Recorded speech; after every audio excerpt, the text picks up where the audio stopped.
By RFE/RL, the United States has clashed with China and Russia at the United Nations over their call for an easing of sanctions against North Korea. Chinese Foreign Minister Wang Yi told a UN Security Council meeting on September 27 that recent positive developments in relations between North and South Korea, combined with warmer U.S. North Korean ties, should lead to relief from some of the strict sanctions passed by the Council last year to push Pyongyang into talks over its nuclear weapons program. Russia backed China's call to review the sanctions, with Russian Foreign Minister Sergei Lavrov saying they should not become a kind of collective punishment and arguing that it is time to send a positive signal to Pyongyang to encourage concessions. Steps by the Democratic People's Republic of Korea toward gradual disarmament should be followed by an easing of sanctions, Lavrov said. But U.S. Secretary of State Mike Pompeo, backed by Western allies on the Council, opposed the calls for easing, saying the sanctions should continue to be strictly enforced until North Korea actually takes concrete steps to abandon its nuclear weapons. Pompeo, who will pay his third visit to Pyongyang next month, voiced hope for the dawn of a new day on the Korean peninsula. But he said it was the stiff UN sanctions which brought North Korea to the negotiating table in the first place, and there should be no let-up in pressure. Enforcement of UN Security Council sanctions must continue vigorously and without fail until we realize final, fully verified denuclearization, he said. The members of this council must set the example on that effort, and we must all hold each other accountable. While China and Russia claimed North Korea has been complying with the sanctions, Pompeo maintained they have been repeatedly violated and Pyongyang already has exceeded its annual cap on oil imports this year through secretive transfers of oil at sea.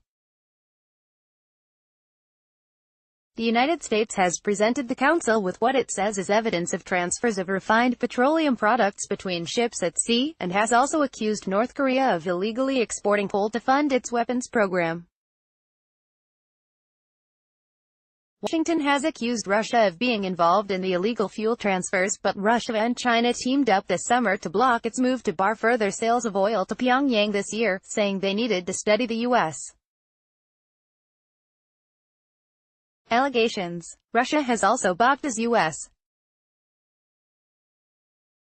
attempts to further tighten sanctions, raising objections along with China last month when the United States proposed to add a Russian bank and North Korean bankers based in Moscow to a UN blacklist.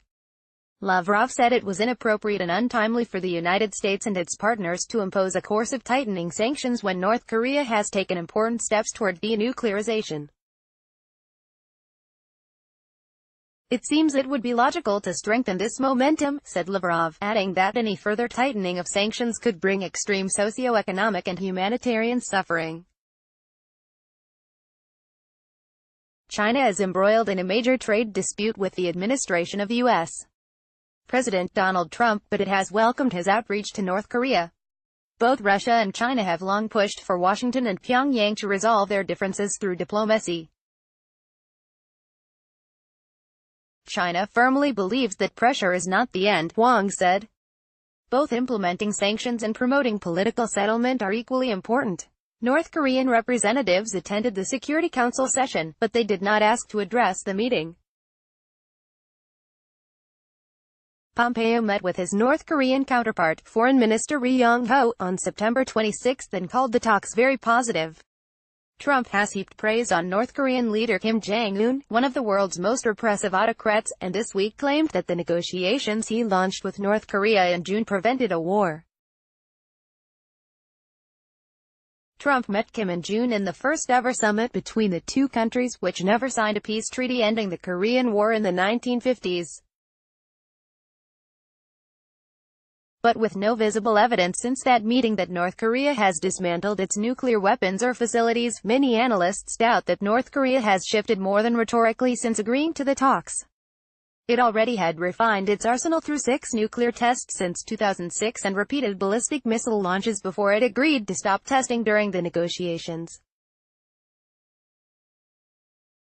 The United States is also hearing calls for step-by-step sanctions relief from ally South Korea, whose left-leaning President Moon Jae-in helped arrange Trump's diplomatic drive.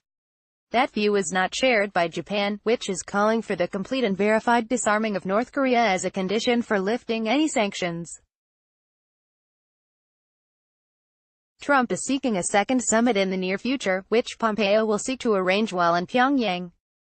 Pompeo said that North Korea would enjoy a much brighter future if Kim fulfills promises to the United States to give up its nuclear and ballistic missile program. But the path to peace and a brighter future is only through diplomacy and denuclearization, Pompeo said. With reporting by AP, AFP, and Reuters.